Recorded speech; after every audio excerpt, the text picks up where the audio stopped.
So if we see, all this is about authenticity and self-love, and so if we're completely authentic and we see no lack in self, can we see lack outside of ourselves? Here's what's a little off about the approach that you're making. Rather than trying to come to the conclusion of being the authentic self that you want to be, we want you to make it lighter and just come to the conclusion that you want to be the happy person that you want to be right now. Okay. Because in a sense what you're doing is you're willing to learn all this stuff in order to accomplish the manifestation of being your authentic self, and you're making it more complicated than it needs to be. And but here's what you're getting at, and here's the way we will verbalize it back to you. If you care enough about how you feel that you practice it frequently until you are chronically feeling good feeling emotions, once you're mostly there, it will not be possible for you to attract something that feels negative to you in that extreme way that you were doing before. There will always be contrast, but then you'll be riding the meter a little more delicately. So what it comes down to is it really doesn't matter what anybody thinks of you, but it matters a lot what you think about what they think. And the freedom that you seek is the freedom from that care. Because the freedom from that care is the freedom from resistance, and freedom from resistance is the key to your being your authentic self. Perfect, yeah. So when I don't give a rip what you think, that's not enough. I have to give an enormous rip about what you think, source energy. Because when I care how you think, when I care about what your frequency is, and I tune myself to it, now I am my authentic self. Now I am the unconditional lover. Now I am one who can stand in the face of a moment not being perfect, and I can unconditionally love it because I understand that everyone's on a journey and it's where they're going that matters, not where they are.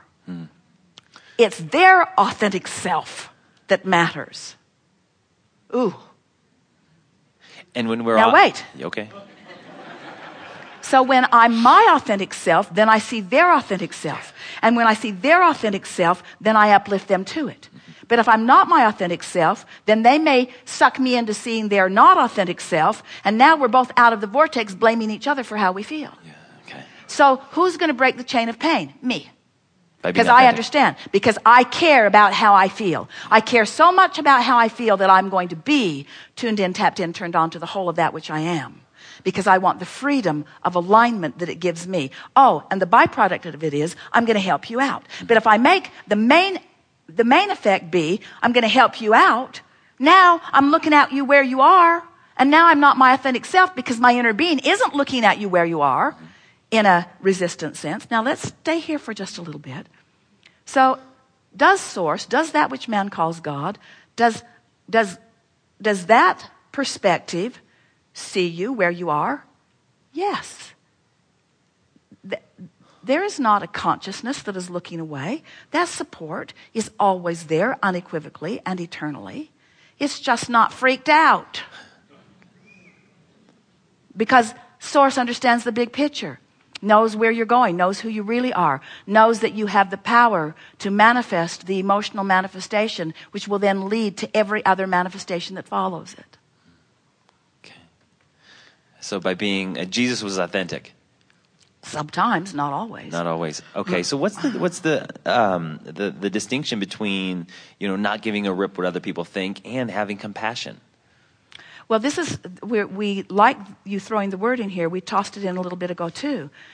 We would like to define compassion in this analogy by acknowledging that utter compassion is a complete and not freaking out awareness of where someone is. That is the utter compassion. Because think about it. Think about it. If there's the slightest discomfort as you look at where someone is, you've got nothing to give them. So utter compassion must be the okayness with where you are, the all rightness with where you are, because after all, it's temporary and it's the beginning of where you're going. Can you feel it? is huge. It's the missing piece. It's the piece that medicine is looking for. It's the piece that everyone who's wanting to feel good is looking for. It's what's missing in relationships that aren't working. It's the piece.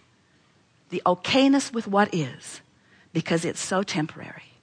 And because this blessed what is, produced this.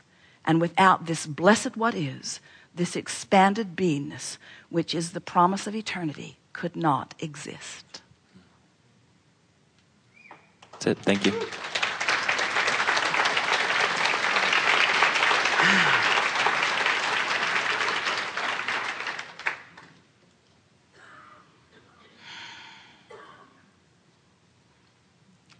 It's as good as it's ever been, but it's going to get better.